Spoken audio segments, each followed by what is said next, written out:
20h30, 22h, Eric Lange sur le Move. Avec Allô la planète, bien sûr. Loïc, donc, au Costa Rica. Loïc ? Oui, salut Eric. Attends, avant de commencer, Loïc, est-ce que tu connais Nauru ? Non, du tout. Parce qu'il n'y a pas Coy sur Facebook qui me dit on peut aller partout où on veut. Ok, pas chiche d'aller à Nauru, la plus petite république du monde. Eh bien, j'en ai aucune idée. Qui connaît Nauru ? Sans tricher, sans aller sur Google. Ça sonne indien, Nauru. Bon, si quelqu'un connaît Nauru, je suis preneur. Loïc, donc. Ouais. Tu sais, c'est marrant, Loïc. Lundi, on discutait de toi avec Gwendal. Tu te souviens de Gwendal ? Oui. Qui est sur son bateau. Il était dans l'île en Espagne où tu as laissé une planche de surf. À Fuerteventura. Voilà, il était là-bas. Alors, t'avais laissé une planche de surf en dépôt-vente là-bas. Ouais. Alors, il n'a pas eu le temps d'aller voir où ça en était, mais il a les coordonnées du magasin. Voilà, parce que je lui avais envoyé en fait un message avec les coordonnées et en fait c'était par rapport à lui où il se trouvait, il était au sud, c'est à l'autre côté de l'île, donc ouais, il m'a dit qu'il n'avait pas eu le temps de s'y rendre. Oh, tu sais quoi, donne les coordonnées à Anka tout à l'heure et puis un jour on s'appelle puis on appellera le magasin. Ah oui, ça peut être marrant aussi. Il cause la France dans ton magasin ? Ah oui, le mec est normand d'origine, donc. Le mec est normand ? Ah bah voilà, allez hop là. On va l'appeler. Où est la planche de Loïc ?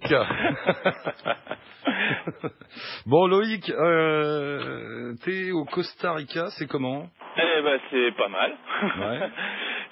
C'est pas mal du tout. Donc la dernière fois j'étais à Panama encore. Donc quand j'ai eu fini de faire ma nouvelle planche, j'ai commencé à me balader un petit peu. Donc j'ai remonté en fait toute la côte pacifique du Panama sur 2 arrêts à Benao et Santa Catalina. Et puis là je suis arrivé au Costa Rica il y a une quinzaine de jours maintenant. C'est ce petit état qui est à la fois côté Atlantique et côté Pacifique. Voilà, ouais. Il y a la côte Caraïbe et puis la côte, comme toute l'Amérique centrale, hein, comme beaucoup de pays d'Amérique centrale, il y a la côte des deux côtés. Donc là, je suis sur la côte Pacifique, moi, qui est plus favorable pour les vagues à cette période-ci. Ouais. Et on a un copain, Anka, au Costa Rica, qui fait des cartes postales. Ouais. T'as besoin d'un plan pour dormir ? Non, ça va ? Non, là je trouve une auberge qui va très bien pour l'instant, donc voilà, puis c'est pas trop loin de l'atelier aussi, parce que je continue toujours à faire mes planches, hein, donc... Ah oui, voilà, faut rappeler, Loïc fait un tour du monde des fabricants de planches, c'est ça ? Des planches de surf, ouais, des shapers. Pour voir que, je sais pas d'ailleurs pourquoi, pour voir comment ils font. Voilà, l'idée c'est ça, c'est vraiment d'apprendre un maximum de différentes techniques avec tous ceux avec qui je vais avoir l'occasion de travailler, et puis voilà, d'apprendre, d'engranger du savoir et du savoir-faire pour pouvoir faire des planches après avec mon propre nom, quoi. On fait du surf au Costa Rica, non ? Oui, beaucoup. Ah. C'est une très bonne région pour le surf, comme toute la côte pacifique. Hein, de toute façon, la houle est assez puissante. Là, l'endroit où je suis à Playa Hermosa, c'est même très puissant. Donc non, il y a de très bonnes vagues. Et puis là, on attend de la houle justement qui commence à rentrer ce soir normalement, et puis toute la fin de semaine et début de semaine prochaine. Donc là, va y avoir vraiment des vagues. Ouais. Il y a une petite question qui vient de tomber de Vince sur la page Facebook. Le café est-il vraiment bon au Costa Rica ? Eh bien, j'ai eu quelques cafés. Effectivement, le café, comme c'est un produit mondial, donc comme on en exporte de partout, je pense qu'on peut trouver du bon café au Costa Rica, aux 4 coins de la France, et du mauvais café soluble ici. C'est toujours le même problème. Mais sur le café, j'avais vu un truc assez intéressant quand j'étais au Pérou. Des filles qui étaient en stage de fin d'études, qui étaient là pour quelques mois, et justement qui voulaient développer la consommation du café au Pérou, parce que les Péruviens sont des premiers producteurs de café, mais ils n'ont pas la culture d'en boire. Donc en fait, ils n'exportent que de la matière brute, sans valeur ajoutée, alors que s'il y avait de la consommation sur place, ils pourraient faire toutes les autres étapes de fabrication, et comme ça faciliter un petit peu aussi le niveau de vie pour les agriculteurs qui font le café sur place. Et c'était assez intéressant de voir que malgré que c'est un des plus grands pays producteurs, finalement ils exportaient tout et ils consommaient rien sur place. C'est marrant ça. C'est étonnant. C'était assez étonnant, ouais. Ça me fait penser aux Indiens en Inde qui me disaient, tu sais, si tu veux bien manger indien, il faut aller dans un resto indien chez toi à Paris, parce qu'on exporte tout ce qui est bon. Et nous, on met plein d'épices parce que c'est mauvais. Oui, c'est un peu caricatural, mais bon. Ouais. Bon, la vie, il paraît que c'est un pays très j'allais dire écolo, non, mais très nature, le Costa Rica. Il protège. Alors j'ai pas eu le temps énormément de bouger encore pour l'instant parce que je suis arrivé directement. J'avais bougé un petit peu à droite à gauche en venant, donc un peu marre des séries de 15 heures de bus avec les planches, les sacs, etc. Donc là, je me suis un petit peu posé, puis comme ça, j'ai pu me concentrer un petit peu sur mon travail à l'atelier. Et puis là, je vais commencer à pouvoir bouger un peu plus à partir de la semaine prochaine. Ouais, c'est un pays qui est très vert, où de toute façon, il y a une vraie culture de préserver l'environnement, puisque c'est aussi une manne touristique. Ouais, ils en ont fait une richesse, là. Voilà, ouais, ils ont vraiment mis ça en exergue, et c'est assez intéressant parce que c'est vrai qu'il y a quand même assez cette culture-là. Après, c'est un pays qui est quand même assez touristique. Là, surtout, je me trouve à Raco, Hermosa. Raco, c'est quand même très très américanisé, hein, le village, et c'est fast-food, etc. Hein, il y a énormément de touristes américains qui viennent en fait. Donc la vie s'est organisée aussi en fonction de ça. On parle plus facilement l'anglais que l'espagnol dans la rue, et on compte en dollars et pas en colonesses. Donc c'est bon, voilà, il y a énormément de touristes américains et canadiens qui viennent, donc forcément toute la vie c'est un petit peu organisé autour de ça. Mais en remontant plus vers le nord, je pense que je rencontrerai un petit peu plus de costariciens, quoi. C'est marrant ce que tu m'as dit il y a un instant, avec les planches et tout, quand tu voyages, tu te balades avec une planche de surf sur le dos? Ouais, j'ai deux sacs avec 2 planches à chaque fois. Donc c'est ma limite, parce que effectivement se balader avec plus de 2 planches, ça commence à devenir un peu compliqué dans les bus, etc.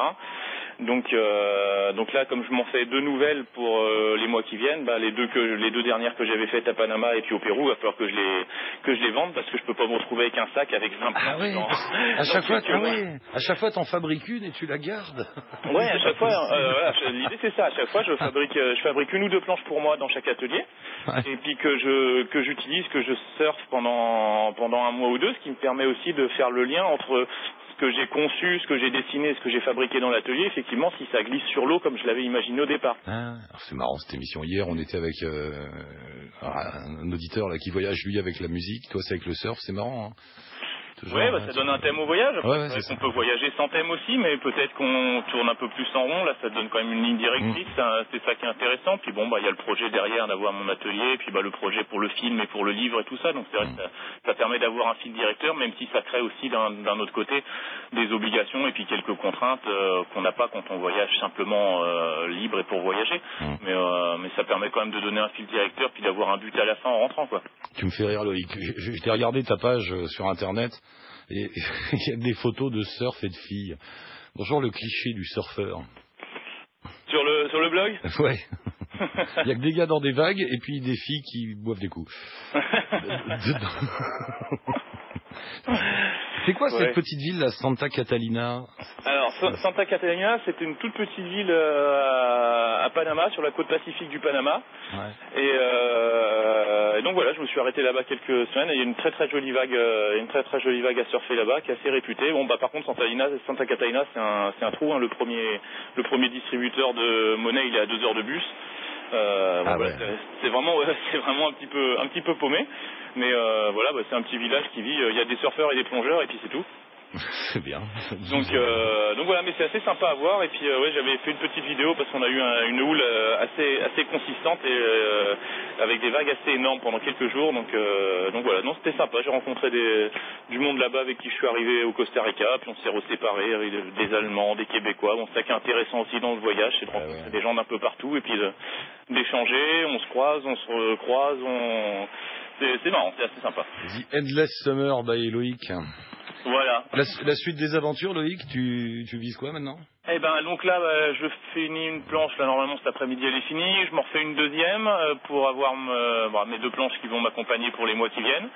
Et puis d'ici une douzaine de jours, tout ça doit être fini, et puis je vais commencer à remonter vers le nord, donc peut-être un autre arrêt dans une petite ville au nord du Costa Rica, et puis après ça sera le Nicaragua, dans 15 jours, 3 semaines.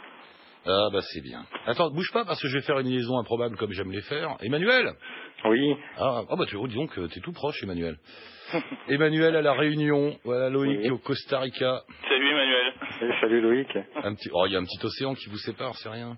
Voilà. De bonnes vagues aussi à La Réunion. Il y a une étape avec Loïc cette année, mais à mettre au calendrier pour une autre fois certainement, oui. On surfe, Emmanuel, à La Réunion? Ouais, il y a beaucoup de surf justement, et moi j'ai appris quelque chose comme ça, parce que moi j'imaginais Costa Rica, Pérou, quand il parlait de surf, moi je voyais un surfeur dans les cordillères des Andes, ça me faisait sourire. Moi aussi, ouais. J'ai trouvé ça génial, donc c'est très bien. Tu te rappelles quand il était au Pérou, je me disais mais c'est pas possible, qu'est-ce qu'il fait au Pérou pour le surf? Ben voilà. Tu nous apprends beaucoup de choses, Loïc. Voilà. On revoit notre géographie. Bon, Loïc, merci, bonne route à toi. Ouais, ça marche, et puis mois prochain, un petit coup de fil du Nicaragua. Mais quand tu veux, avance si tu veux, quand tu veux, on est là tous les soirs. Ok, la boutique est ouverte. Salut à vous. Salut Loïc. Ciao. Emmanuel, oui. Marc-Antoine m'a dit on met les promos Elis maintenant. Bon. D'accord. Ouais, on revient avec toi juste après, j'ai vu l'actu de à La Réunion, le Ramadan, les livres dans les écoles, les requins, les cases. Bon on voit ça dans un instant. Ça marche. À tout de suite. À tout de suite. 01 45 24 20 20 pour nous rejoindre. Allô la planète @radiofrance.com et la page Facebook.